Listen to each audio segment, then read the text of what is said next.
welcome everybody. Thank you for coming. I want to welcome everybody online. It's great to have you join us. We are continuing our series step by step, even with the dorky music. We are talking about that. And last week we started, Shaheen kind of started this whole thing off with, I think it's just a very, very great statement. And it's what we do determines where we go. And I think if we think about that, and if you missed the message, you need to go online and watch it. But, what we do determines where we go. With the decisions that we make, the habits that we have, the things that we learn, the things we apply ourselves to, the sacrifices that we make, the things that we do in our life determine where we go in life. The decisions and all those things determine where we'll end up, what we will achieve, what will we become, how will we live, is all determined on what we do. But here's the thing. I think most of us here, we know that's true. We do. We see in our own life, we see in others. And there's other sayings that we understand. We've heard it how many times? You are what you eat. And I think that most of us, whether we eat good or don't, I think most of us believe that because we've seen the results of it. I knew a woman a while back. I haven't seen her for quite a while, but she was about 5 feet tall, and she weighs 350 pounds. Now, I'm not picking on her. I'm just saying that is overweight.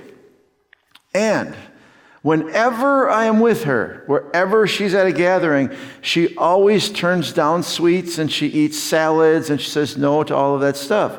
But the thing is that unless she has, and I don't know this, unless she has some extreme physical problems, she must be eating more than that somewhere else.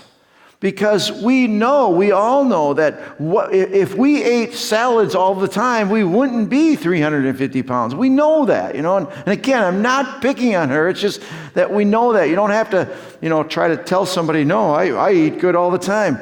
No, we've learned that, we kind of are what we eat. And we all know some of these concepts that we are. Right now, today, you are a product of what you daily do.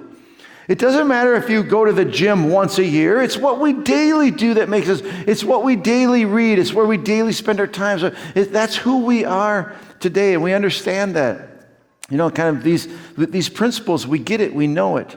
And so even though we all know that this works, this whole phrase, what we do determines where we go, we get it. But yet, so many of us are not where we want to be. We know how to get there, but we're not there. And I think the question that we have to ask ourselves deep down inside, this is a real honesty with ourselves, is this question. And that is, where do you want to go? Really, where do you want to go? What do you want to be? Do you want to be healthy? Or not really? Do you want to have financial freedom? Or not really? I've heard it said one time, and I don't know if this is true, but I believe it more and more all the time, that most of us could be millionaires if that's what we wanted. If that's what we wanted to do, most of us could be millionaires in our lifetime if that was a goal, if that was what we really wanted to do. What is it where is it you want to go? What is it you want to do in your life? Where do you want to be? That is the question that we have to think about, that we really have to be honest with ourselves. What is really important to me? And then I'll probably get there. Last Monday was Labor Day, right? So a couple guys in church here, we went to the last day of the fair, and we went to see the concert at the fair that night, close off the fair, and the concert was ZZ Top. ZZ Top. I was sitting there in this concert, and Dave's coming up. I thought of playing a clip of ZZ Top to get you in the mood, but we got him right here. They weren't at the concert, so give us some Billy Gibbons. This is so cool. His worked. No, it works when it's plugged in.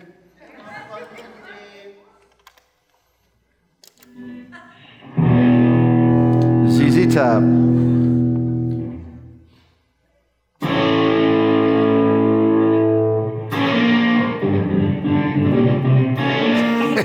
All right.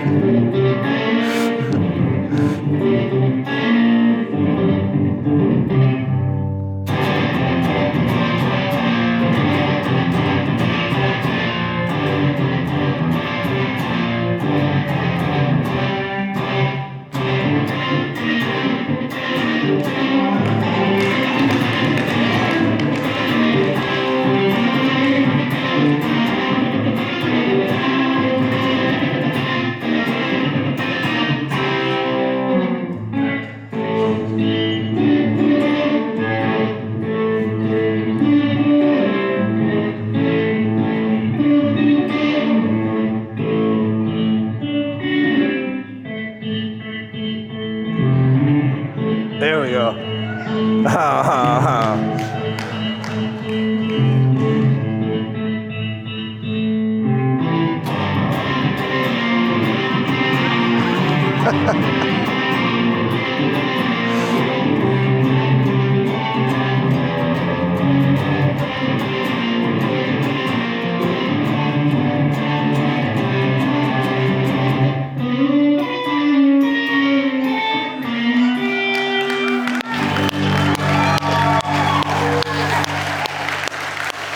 That is so awesome.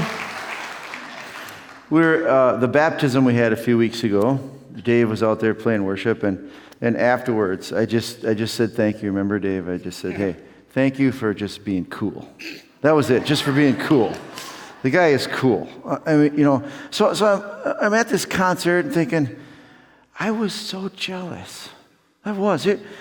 ZZ Top comes out on stage, place is packed. They're so cool. I mean, they're just cool. And I thought, I wish I was cool. I did. I was sitting there thinking, well, I wish I could play like that.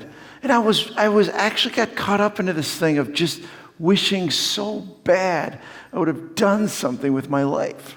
I'm serious. I was thinking like, I wish that was cool. These guys are going from concert to concert, filling stadiums, and they're filling it with this coolest music in the world. Nothing like that intro clip we had. I mean, cool music. They're filling the stadiums, and there's all these fans, and these guys come out just cool. Billy Gibbons can play his guitar, holding it by the neck with one hand, just like, and I thought, I wish I was like that. I wish I was cool. I was depressed. I left depressed thinking, I wish I was cool like that. I wish I had a talent like that. Then we were on the ride on the way home, and I started thinking about, no, that's not true. Because if I really wanted to be like that, I would have learned how to play guitar, right? And I realized something. This is really important for us. I realized that there is a difference between a real desire in life and a fantasy. And I realized that was just a fantasy. It's just a wish, you know what I mean? And my dad used to say, you can wish in one hand and do whatever else you want in the other hand, and which is going to pile up first, you know? Wishes mean nothing. And I think it's so important in our lives to determine what is a mere wish and what is a desire. Because for you and I, why we're not getting where we want to go, why we're not accomplishing what we want to accomplish or being who we want to be, is not because of the lack of knowledge. Every one of us here know how to be healthier. Every one of us. We all know how to be healthier. We all know that we should eat better and exercise. We all know that. It's not a lack of information. We all know how to be financially independent. We know the rules. We know how to do it. We know that how to be financially independent. And if you don't, go to FPU and figure it out, find it out. Because you know what? We don't reach our goals. It has nothing to do with, I don't know how. It has everything to do, how bad do I want it? Because I see people sometimes, and you do too. You see people who actually get where they want to go. People who are healthy, people who do have financial independence, people who do have great relationships. And you know what? They're not just lucky.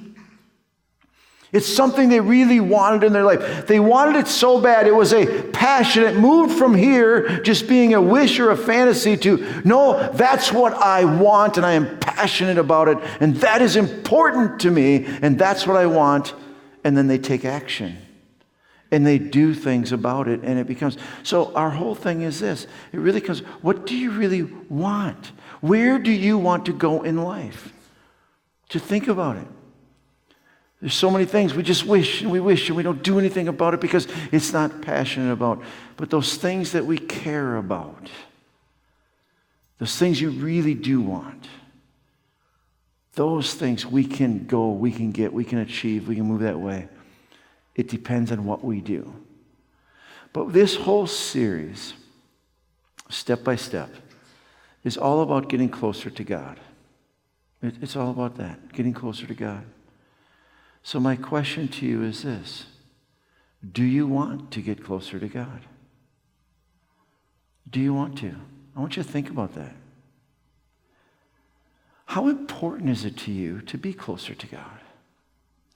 Is it a passion? Is it something that you see there's so much value and there's more value in this than anything else? I need to get closer to God. Or is it just a fantasy? Or is it just a wish? Or is it even, I don't really care? I know there's many of us, watching this and we're listening to this. I know we all come from a different perspective, but I want us to just ask that question for ourselves. Ask yourself, do I want to get closer to God? I think so many times, seriously, if we're honest with ourselves, so oftentimes we don't care. We don't care. Life is going pretty well. I can manage kind of everything on my own. Oh no, I believe in God. I got that. I believe in God. But do I want to get closer to Him? I don't need to. There's no point in that. And I think sometimes that's where we're at. Is to just, well, I don't really need that. Things are going well in my life. And maybe I'd get closer to God if I needed Him, but I don't sense I really need Him. I'm okay. Is that you? Because there's something about human nature, there's something in each one of us that we need God in our lives. And we need Him to be closer, but so oftentimes we don't see it. We don't see it. And if you don't see it, it's hard to desire something that you don't sense a need. I don't sense I need to get closer to God. But yet, God Himself looks at every one of our lives. And from His perspective, He says this: the only way you can really be fulfilled, the only way you can have life that is really life, is to be connected to me and close to me. Because I am the true giver of life. Everything else is just kind of getting by. It's not really life. In fact, Jesus mentioned this when he said about, kind of looking at people, you and I. He was coming into the city, crowds of people were around Him. And when He saw the crowds, He had compassion on them.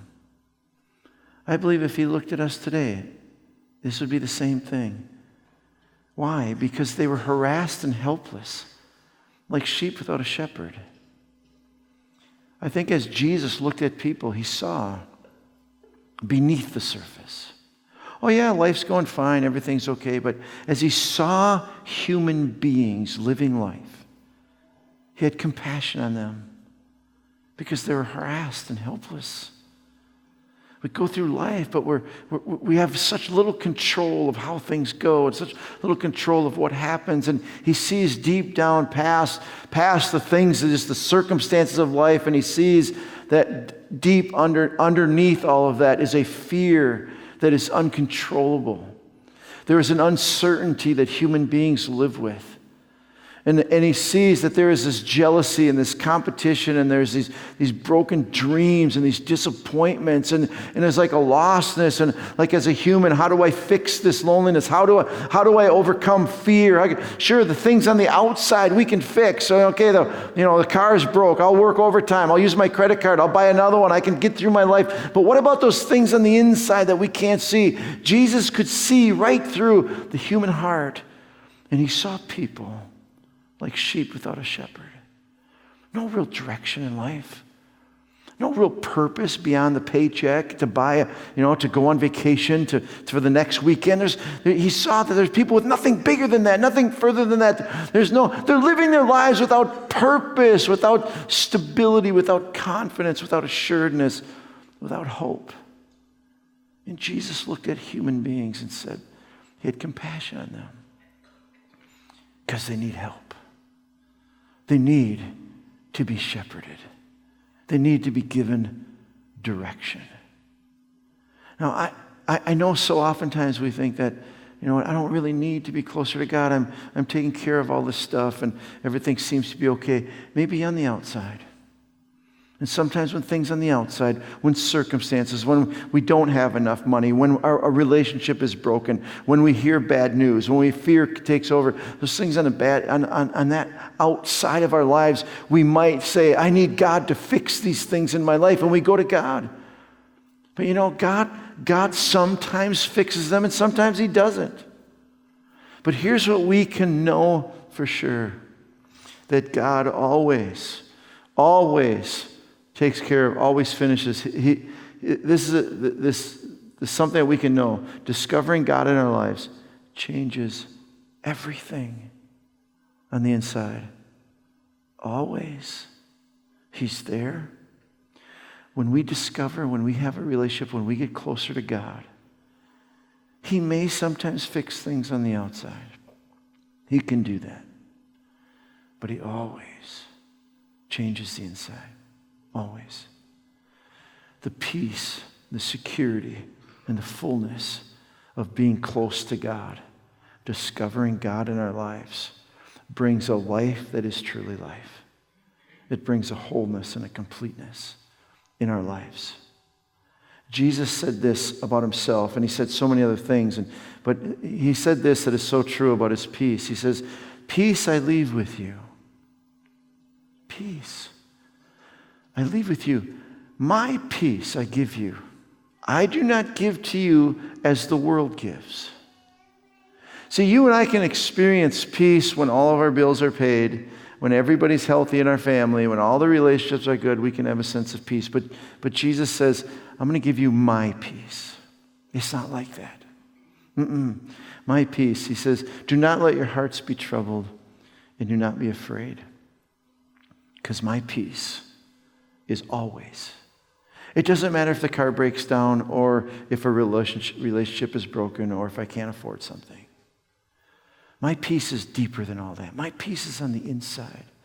That I give peace that is even beyond understanding or comprehension, that there is this sense of calm and assuredness and true peace. No matter what things are happening on the outside, whether they're good, whether they're bad. That this panic of making sure everything has to happen right so that I'm okay. We don't need to do that because I'm okay. It comes from God. And it comes from being close to God. I know in my very own life, I've discovered things about God and about being close to him that are undescribable. They're what I have experienced in my life so much is exactly what the early church and the apostles and so many stories and testimonies from you that I've heard is the same thing. That even though things may be going well or may not be going well, that there is a hope on the inside, that there is an assuredness, there is this incredible confidence. I live with this incredible confidence that no matter what happens in this world, I'm going to heaven forever with God. Forever. And what happens in this world matters, but not that much. I'm serious. It just doesn't matter all that much. I know that this life is short. And I know that God wants us to enjoy what we can, but not live for it. Because this life is very, very short. And I have complete confidence that when this life is over, whether it ends this afternoon or whether it ends 25 years from now, that I will be in heaven with God forever. And that is God's incredible gift and promise. And that brings an incredible confidence and a peace, assuredness. And I know that I have a purpose. I was watching ZZ Top thinking, I wish that people would want to come and see my coolness. And I was, but afterwards I was thinking, but I got a greater purpose. My purpose in life is to represent God's character and God's promise to the world. And I have a purpose in his mission in reaching people. That is a purpose that, ZZ Top, they're old. Billy Gibbons is 69 years old. Oh. I just want you to know, if you're 69, that's old. You're old. That's not offensive. That's the truth. You're old. He's going to be done playing music. Is he going to heaven? I don't know. Isn't that really what matters? He's got all the money in the world. He can buy whatever he wants, go wherever he wants, do whatever he wants. Fill stadiums with his cool music. And that's it. It's done. I have more purpose than that in Jesus Christ. A purpose to love and to represent him in this world. It's an amazing thing to be close and have a relationship with God. The Apostle Paul kind of puts it this way. He said, there's nothing like it.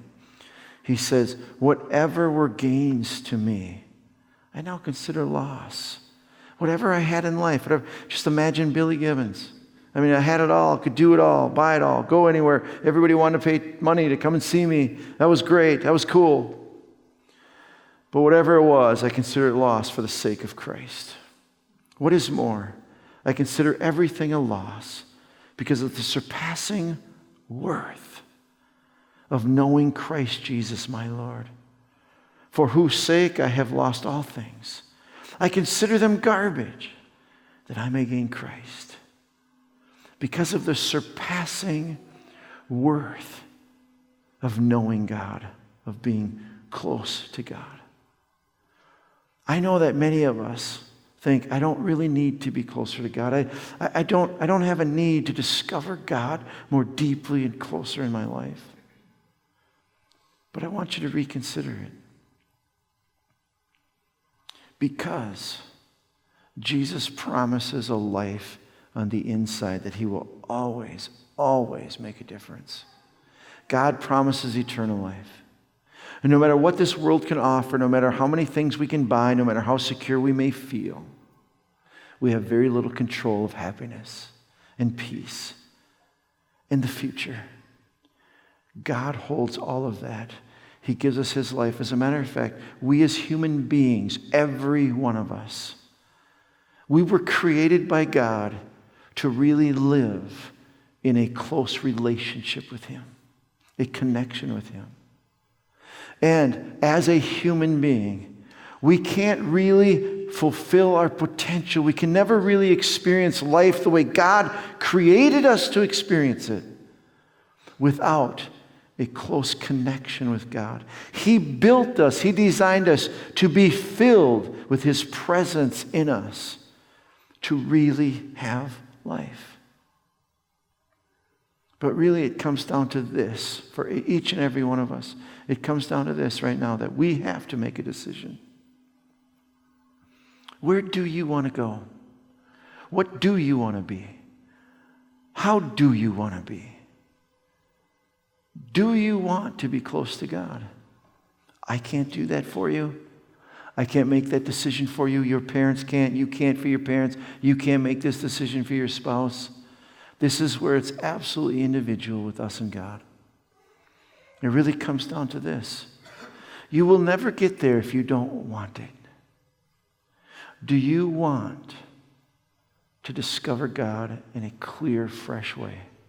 To discover God to live in your life? You need to make that decision. It's up to you. I wish I could make it for you. From my experience, there is no life except the life connected to God, where there is peace always in the midst of turmoil. There is purpose in life. There is presence always there. There's incredible hope. I know that I've went through times, I've shared this so many times, times of panic or fear. And I know now the difference between now and before I knew God and had a relationship with Him. That now I just crawl out to God and He's there. He's there and He brings peace, protection inside. It's your decision. You know, way back when Moses led the people out of Egypt, and they're in the wilderness for 40 years. Then he hands off leadership to Joshua.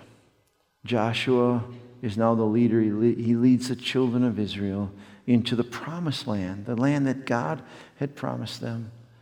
And they defeated so many enemies and so many things that God worked on their side. Incredible blessings. When they finally got to the promised land, they got to the place where everybody had what they wanted. Where, you know what, life was going pretty well. And this is great. This is the goal. Joshua confronted everybody with a decision that they had to make. And here's what he says to them. Same thing we're talking about today. He says, if serving the Lord seems undesirable to you, make a choice, make a decision. Then choose for yourselves today whom you will serve. Whether the gods of your ancestors served beyond the Euphrates, or the gods of the Amorites in whose land you are living. But as for me and my household, we will serve the Lord. Joshua was asking all the people to make a decision. Choose this day who you will serve. Do you want to experience and discover God in a new way? Make up your choice. Make up your mind. Say, no, I'm doing good. Joshua would say, then you choose to follow the God of this world, the money. You choose. If that's the God, if that's where you're going to count on your peace and your fulfillment and your eternity, if that's where you're going to put your eggs, all in that basket of I can just make a lot of money and I got my health and I'll fix my problems, I'll do this on my own, then you choose to do that. If you choose to do whatever you want. But he said, or if you're going to choose God, but choose. Make a decision today. The band is going to come and play a song to give us a chance for all of us to really decide. What we do in our lives determines where we go. What we want in our lives will determine what we do. And today it's just simply this. Do you want to discover the living God in your life in a personal way? You and I need to decide. You and I need to make a choice.